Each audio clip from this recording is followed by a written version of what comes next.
Welcome to our Hong Kong Brief program. I am your host, Jenny. Today, we're diving into some exciting stories from around the world. First up, the construction of China's tallest unfinished skyscraper, Goldin Finance 117, is set to resume after nearly 10 years of silence. This 597-meter marvel in Tianjin, halted in 2015, might finally see the light of day by 2027, thanks to new investments and government efforts to boost confidence in the real estate sector. It's a symbol of urban pride and economic resilience. Next, Hong Kong stock markets are riding high.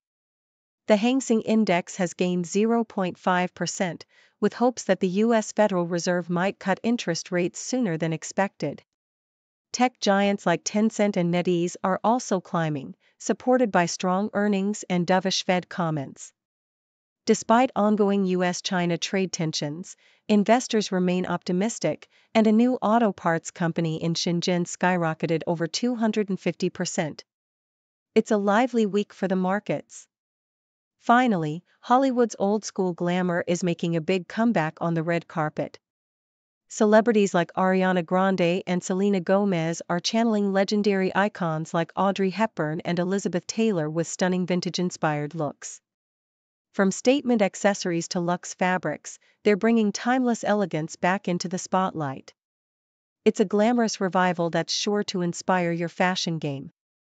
Please continue to watch for the full stories and more updates. CNN reports that after nearly a decade of silence, construction on the world's tallest abandoned skyscraper, the Goldin Finance 117 in Tianjin, China, is set to recommence.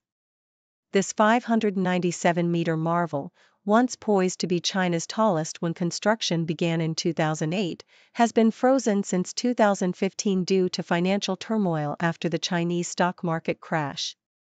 The tower, with its innovative mega columns and a distinctive walking stick design topped by a diamond-shaped atrium featuring a swimming pool and observation deck, symbolizes China's past real estate exuberance and recent setbacks. Now, with a new construction permit and potential government support, the project aims for completion by 2027, reflecting a broader effort to stabilize and revitalize China's struggling property sector, which has been plagued by excess capacity and declining sales. The revival of such high-profile projects signals the government's strategic move to restore confidence, improve urban images, and curb the proliferation of vanity projects, while still grappling with the economic sustainability of these towering ambitions amidst a sluggish market. South China Morning Post highlights the buoyant mood in Hong Kong and broader Asia-Pacific markets driven by optimism over potential interest rate cuts by the U.S. Federal Reserve. The Hang Seng Index surged 0.5%, buoyed by hopes that the Fed might reduce rates sooner than expected, despite ongoing tensions surrounding U.S.-China trade negotiations. Major tech stocks like Baidu, NetEase, and Tencent gained ground, while some Chinese companies like Chow Tai Fook and Semiconductor Manufacturing International faced declines. The market's rally was further supported by dovish comments from Fed officials suggesting that tariffs and high borrowing costs could lead to a rate cut as early as June, bolstering investor confidence. Meanwhile, U.S. President Donald Trump's comments about reconsidering tariffs added a layer of uncertainty but did little to dampen the overall positive sentiment. The week's gains, the strongest since early March, reflect a cautious optimism amid geopolitical tensions and economic uncertainties, with investors eyeing potential policy shifts that could rejuvenate growth in the region. South China Morning Post also covers Alphabet's impressive first-quarter earnings, driven by its strategic AI investments and robust advertising revenue. The tech giant exceeded expectations with a profit of $2.81 per share and a revenue of $90.23 billion, bolstered by an 8.5% rise in ad sales to nearly $67 billion. Alphabet's CEO Sundar Pichai emphasized the importance of AI integration, such as AI summaries in search results, which now reach 1.5 billion users monthly. The company announced a $70 billion share buyback and maintained its ambitious $75 billion capital expenditure plan for the year, signaling confidence in its future growth despite macroeconomic headwinds. However, concerns linger over global economic uncertainties, including US-China trade tensions and rising tariffs, which could impact advertising budgets and cloud the outlook for AI infrastructure investments. Nevertheless, Alphabet's resilience underscores the critical role of AI in maintaining competitive advantage, and its strong earnings serve as a beacon of optimism for the tech sector amid a complex economic landscape.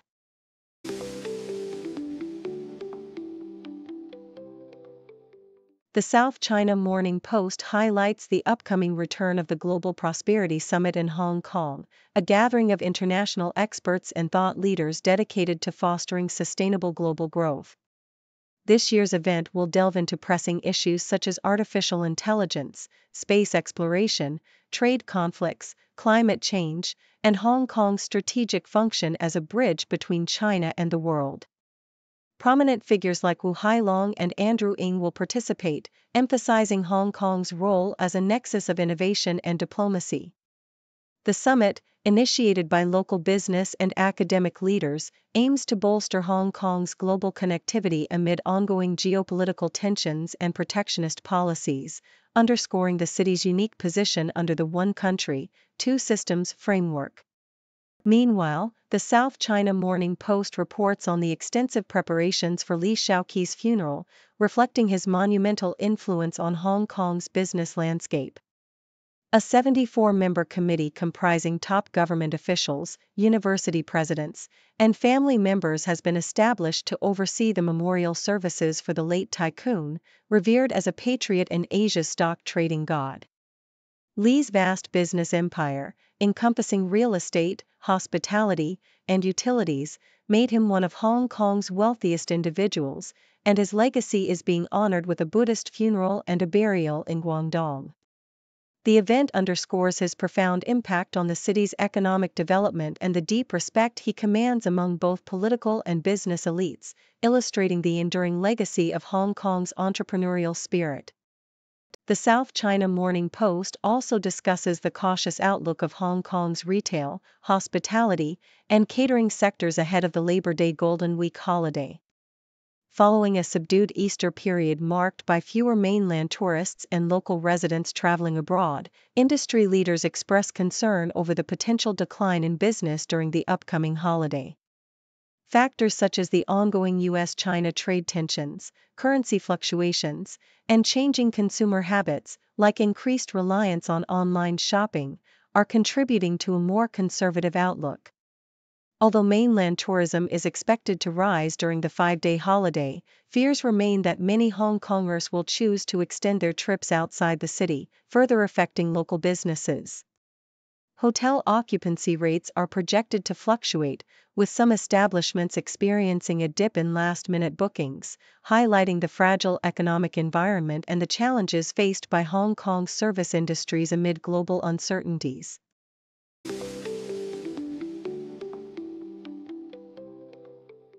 The South China Morning Post vividly illustrates China's ongoing battle with economic growth targets, portraying it as a dramatic saga filled with suspense, crises, and triumphs. The narrative highlights how the Chinese government meticulously sets annual GDP goals, often exceeding them through coordinated stimulus packages involving major financial institutions. However, as economic growth decelerates, a provocative question emerges: should China loosen its rigid growth targets to better align with reality? Economists Wei Xiong, Jeffrey Chong Jean Fan, and Wang Yuheng argue that the current top-down approach fosters resource misallocation, excessive local debt, and a disconnect between GDP figures and actual well-being. They advocate for a more flexible, two-way feedback system where growth targets are dynamically adjusted based on ground realities, promoting sustainable development and improved living standards. This shift would require a fundamental overhaul of political incentives and bureaucratic practices, challenging China's traditional macroeconomic management but potentially paving the way for a more resilient and mature economy. Meanwhile, the South China Morning Post's cultural exploration into the world of pies reveals Hong Kong's peculiar culinary landscape. The author humorously recounts the disappointment of discovering that the much-anticipated hearty meat pie was actually a tiny, sweet tart resembling a Hong Kong-style egg tart. This culinary confusion underscores the ambiguity surrounding what constitutes a true pie across different cultures. American and Commonwealth definitions differ greatly, with variations like sweet fruit pies, savory meat-filled versions, and even the peculiar case of the mince pie, which contains no mince at all. The article traces the etymology and history of pies, from their ancient Greek origins to medieval Spain's pastilla, highlighting how the word and concept have evolved and diversified over centuries. Ultimately, the piece celebrates the rich, global tapestry of pastry traditions, even if Hong Kong's local interpretations sometimes fall short of expectations. In the realm of sports, the South China Morning Post reports on Hong Kong's strategic efforts to emulate its fencing success in cycling. The city's cycling federation has adopted a bold approach, recruiting international coaches and experts, much like the high-profile team that propelled Hong Kong's fencing stars to Olympic medals.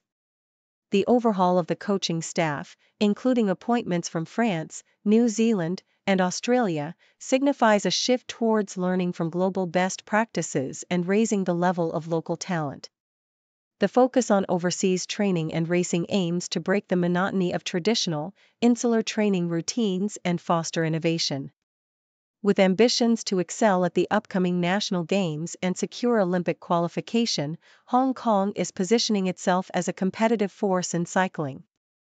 The strategic investments in infrastructure, coaching, and international exposure reflect a determined effort to elevate Hong Kong's standing in the sport, leveraging lessons from past successes to forge a new path towards sporting excellence.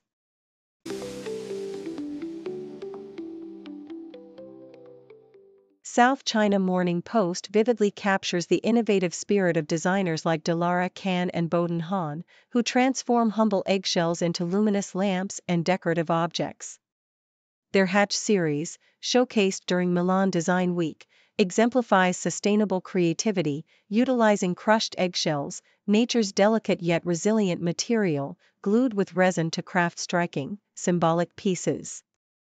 The lamps, with their egg-like diffusers and touch-sensitive switches resembling bird perches, embody themes of rebirth and interconnectedness, resonating with cultural symbolism and environmental consciousness. Inspired by the porous structure of eggshells and their aesthetic translucency, the duo's work highlights a fascinating blend of art, science, and eco-friendly design, turning food waste into beautiful, functional art that bridges cultures and celebrates sustainability. The South China Morning Post also explores the resurgence of old Hollywood glamour, where contemporary stars like Ariana Grande and Selena Gomez channel icons such as Audrey Hepburn, Elizabeth Taylor, James Dean, and Marlon Brando. These celebrities revive iconic styles through carefully curated looks, Hepburn's elegant neutrals, Taylor's vibrant hues, Dean's casual chic, and Brando's luxurious leather, each encapsulating a timeless allure. The article offers practical tips for recreating these legendary aesthetics, emphasizing how simple wardrobe staples can be elevated with statement accessories and confident styling. This revival underscores a cultural nostalgia that continues to influence modern fashion, allowing a new generation to connect with the glamour and sophistication of Hollywood's golden age. Hong Kong's ambition to become a premier hub for international sports events is vividly illustrated by the upcoming table tennis WTT finals, set to take place at the Hong Kong Coliseum this December. The event marks a significant milestone, with a prize pool of $1.3 million and a strong contingent of Chinese stars, reflecting the sport's immense popularity in China and Hong Kong. The city's investment in world-class venues like Kai Tak Sports Park and its strategic positioning as a capital for mega-events are part of broader efforts to boost economic growth through sports. The successful hosting of this tournament is expected to lay a solid foundation for Hong Kong's future in international sports, fostering local talent and attracting passionate fans, as the city aims to capitalize on the global momentum of sports tourism and cultural exchange.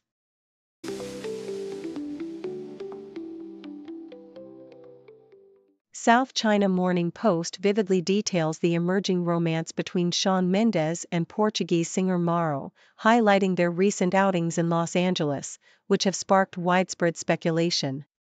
Maro, whose full name is Mariana Brito de Cruz Seca, hails from Lisbon and boasts a rich musical background, having studied at Berklee College of Music before relocating to Los Angeles to pursue her career.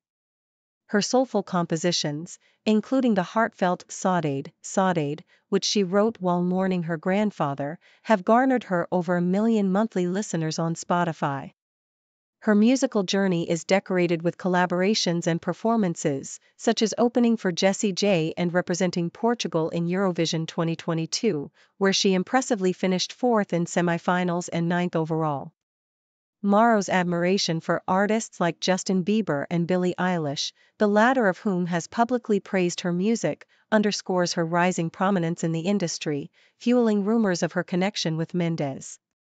The South China Morning Post also explores the close friendship between Ariana Grande and Courtney Chipolone, revealing a bond that dates back to their childhood, with reports suggesting they grew up together and even share a familial connection, although this remains unconfirmed. Grande, who recently released a short film and new music, has shown her affection for Chipolone through tattoos and social media tributes, emphasizing their enduring friendship. Chipolone, a retail entrepreneurship graduate, now works as the global brand editorial manager at Grande's REM Beauty, and has appeared in several of Grande's music videos, including Thank You, Next and 7 Rings. Despite Grande's busy schedule, their friendship remains strong, with recent photos and birthday shoutouts indicating their ongoing closeness, highlighting the importance of genuine personal bonds amidst the glitz of celebrity life. Lastly, the South China Morning Post provides a compelling overview of the wealthiest Chinese American billionaires in 2025, illustrating how their fortunes in technology, real estate, and finance influence global markets and geopolitics. Jensen Huang, the co-founder and CEO of NVIDIA, towers above the list with a staggering net worth of $86.8 billion, thanks to NVIDIA's dominance in graphics processing and AI. Other notable figures include David Sun and John Tu of Kingston Technology, each worth $11.7 billion, and Eric Yuan of Zoom, whose success soared during the pandemic, amassing a fortune of $4.6 billion. The list reflects a dynamic blend of innovation and cultural duality, with many of these billionaires actively engaging in philanthropy and leveraging their influence across borders, shaping both economic landscapes and international relations.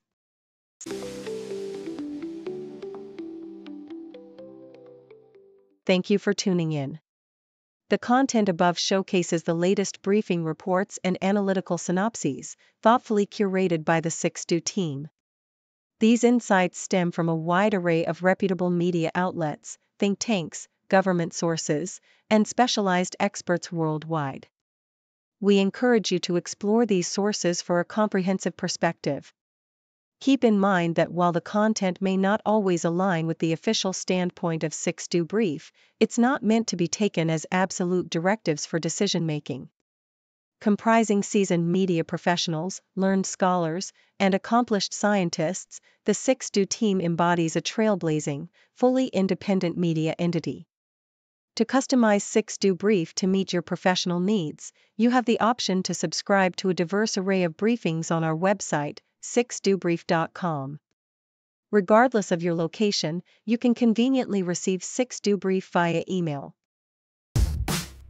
News breaks, buzz the ground, stories spit, walls come down, voices merge in the sound, faces mix in the crowd.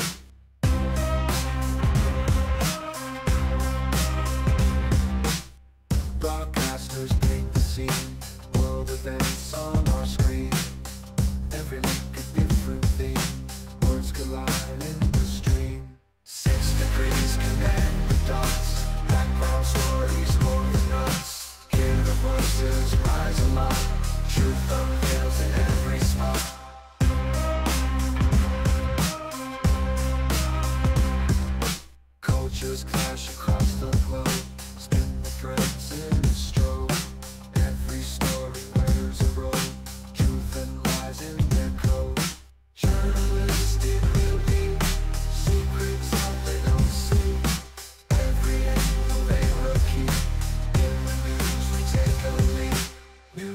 perspectives day by day, hidden truths come to play. In the background, shades of gray, every story finds its way.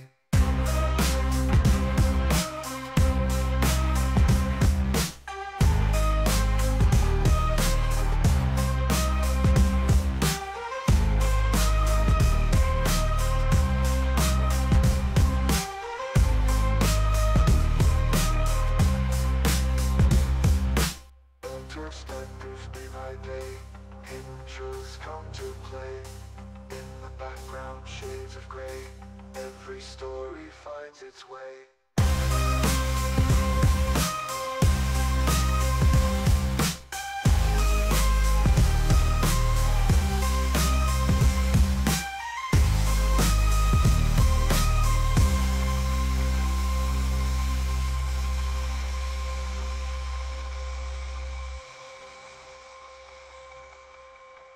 Cultures, I go, what really or do not, what enough to be you, everything and ever, what enough and after, what enough and after, what enough and enough and after, enough and enough and after, enough and enough and after, enough and enough and after, enough and enough and after, enough and enough and after, enough and enough and after, enough and enough and after.